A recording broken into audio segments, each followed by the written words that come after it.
This is a very short chapter and it deals mostly with how to program in assembly language.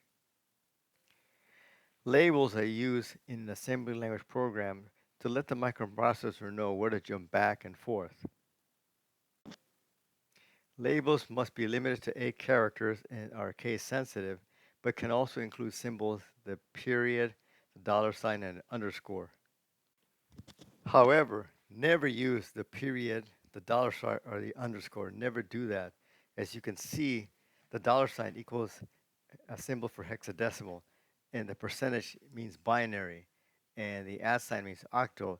And if you use the symbols, pretty soon you have a really confusing situation. A label should be anything that makes sense to you, the programmer. It could be in any language as long as it's 8 characters. As you can see, some labels like high 1, low 2, blue, red, etc. Something that makes sense to you, the programmer. The assembler uses commands that appear to be opcode but are not, so they're called pseudo opcodes. And these are the equate, end, form constant byte, and others.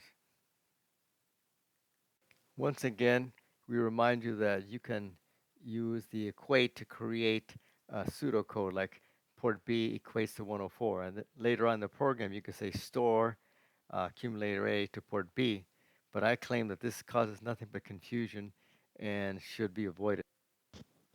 Here is one of the homework assignments that's kind of confusing. The object here is to find which of these labels is acceptable. It turns out all of these labels are acceptable, but they have some bad qualities to it. Don't use the underscore. Don't use the dollar sign. Don't use the dot. Otherwise, they're either acceptable but not good.